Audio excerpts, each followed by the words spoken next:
اس وقت ہمارے ساتھ موجود ہے محترم رضیت باللہ صاحب، جو جانی مانی شخصیت ہے۔ ان دنوں وہ چترال میں گیس جو پروجیکٹ تھا، اس حوالے سے ایک کیس وہ لڑ رہا ہے پشاور ہائی کورٹ میں۔ سب سے پہلے یہ بتائیے سر کہ یہ جو گیس پائپ لائن پروجیکٹ تھا، تھوڑا ڈیٹیل بتا دیں کہ یہ کیا چیز ہے۔ جی بسم اللہ الرحمن الرحیم۔ محترم کریم اللہ صاحب، بلکہ بھائی میں آپ کو کہوں گا، آپ کا بہت بہت شکریہ کہ آپ نے چترال کا ایک بہت ہی ایک میگا پروجیکٹ اور ایک میں کہتا ہوں کہ انوائرمنٹل کے ایشو کے حوالے سے آپ دیکھیں کہ ایک عظیم الشان ایک پروجیکٹ تھا جو 2017 غالباً 16 میں یہ منظور ہوا تھا، لیکن بدقسمتی سے اس پروجیکٹ کو پھر وائنڈ اپ کیا گیا 2018 کے بعد، گورنمنٹ کی چینج ہونے کے بعد۔ اصل میں یہ جو ایل پی جی جو گیس پلانٹس ہیں، اس کا ایک میں آپ کو بتاتا ہوں ڈیٹیل کی، یہ 3 جگہوں میں اس کی زمین خریدی گئی تھی، ایک دروش میں، ایک بروز میں اور ایک سنگور چترال میں۔ اور اس میں انہوں نے اسٹیشن بنانا تھا، وہاں یہ ایل پی جی جو گیس ہے اس کو لا کے مایا گیس کی صورت میں ٹینکرز میں بھر کے لاتے، تو اس پلانٹ میں یہ لوگ اس کو جمع کرتے اور پھر وہاں سے تقریباً 8 کلومیٹر ریڈیس دائرے میں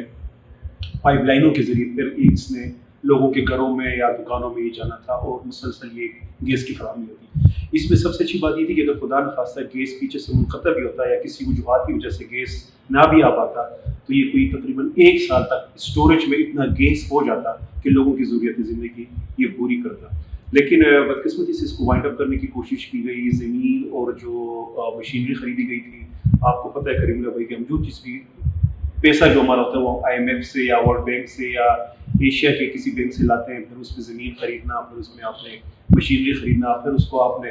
جس طریقے سے نیلام کرنے کی بات ہے، یہ ایک انفارچونیٹ ایک وہ تھا، میں کہتا ہوں کہ انسیڈنٹ تھا، جس کے لیے مجبوراً ایک عوامی رد عمل بھی آیا۔ تو پھر میں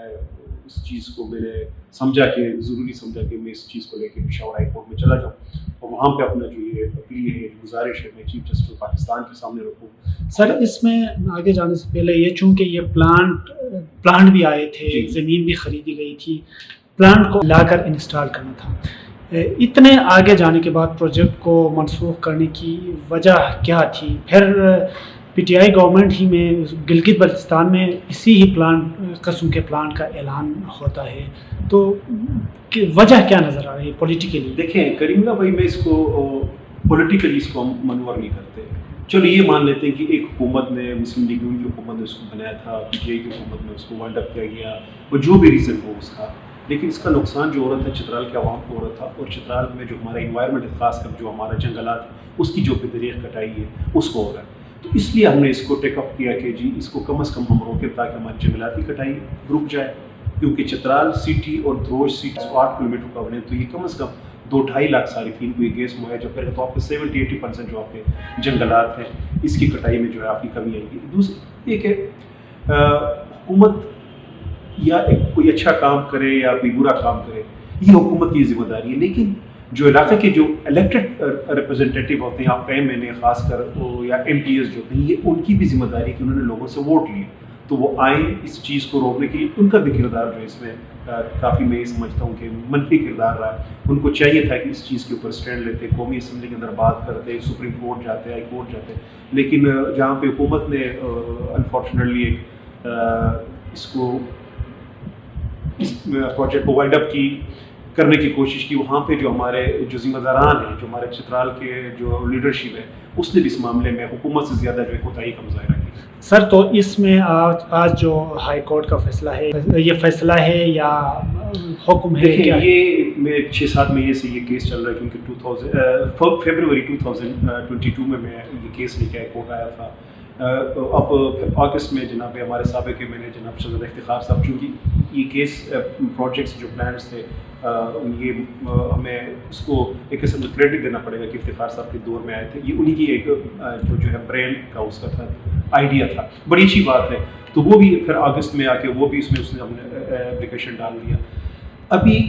یہ ہوا کہ کم از کم ہائی کورٹ نے ان کو نیلام کرنے سے زمینوں کو اور مشینری کو روکا، اور پھر 25 تاریخ دی ہے۔ تو انشاءاللہ ہم کیونکہ سمجھتے ہیں کہ کیس میرٹ میں ہے، زمینیں آپ نے خریدی ہیں، مثلاً 100 میں سے آپ نے 80 روپے لگایا ہوا، تو یہ تو نہیں ہو سکتا کہ آپ 80 روپے لگا کے پھر آپ اس کو ضائع کریں، تو اچھا ہوگا کہ 20 روپے اور لگائیں اور پروجیکٹ کو کمپلیٹ کریں۔ اب اس میں صرف اتنا ہی ہے کہ کوئی 7 سے 8 مہینے لگتے ہیں یہ سارا پائپ لائن بچھا کے لوگوں کو گیس پہنچانے تک، اتنا بڑا کام اس میں۔ تو سر کیا ہم امید رکھیں گے کہ یہ جو معزز عدالت نے جس انداز سے ریمارک دے رہے یا جس انداز کے فیصلے دے رہے مستقبل میں یہ پلانٹ جو ہے اگلے آنے والے 1 سال کے اندر انسٹال ہوگا؟ دیکھیں کریم اللہ بھائی، اس میں 2-3 چیزیں، ایک تو ہماری جو بدنصیبی، ہمارا ملک کا جو فائنینشیل میٹر ہے ہم اس کو بھی دیکھ رہے ہیں، لیکن ہماری کوشش یہی ہے کہ 1 سال نہیں، ہم چاہتے ہیں کہ اسی مہینے سپریم ہائی کورٹ کا فیصلہ آئے اور حکومت، مرکزی حکومت، انہی کا پروجیکٹ ہے مسلم لیگ ان کا، وہ اس پہ کام شروع کرے. یہ تو ہماری خواہش ہے. تو اس پہ مثال کی بات نہیں، ہم تو چاہتے ہیں کہ ہفتوں میں اس پہ کام شروع ہو. ہائی کورٹ سے بھی گزارش کریں گے کہ یہ کسی ذاتی نوعیت کا کیس نہیں، یہ تو ایک قومی ایشو ہے اور انوائرمنٹل ایشو ہے، وائلڈ لائف کا ایشو ہے. ان چیزوں کو مد نظر رکھیں یہ میرٹ پہ اگر فیصلہ ہو جائے تو انشاءاللہ العزیز ہمارا گیس پلانٹ جو ہے کہ کم از کم ہماری جو مائیں بہنیں ہیں، ہمارے جو بزرگ ہیں، خواتین سویرے اٹھ کے لکڑیاں جلاتے ہیں، لکڑیاں توڑ کے لاتے ہیں، کاٹ کے لاتے ہیں، آگ جلاتے ہیں، اس سے کم از کم ہمارے گھر کے جو خواتین ان کو ریلیف ملے کہ بیچارے اپنے گھروں میں آرام سے آگ جلائیں، لوگوں کو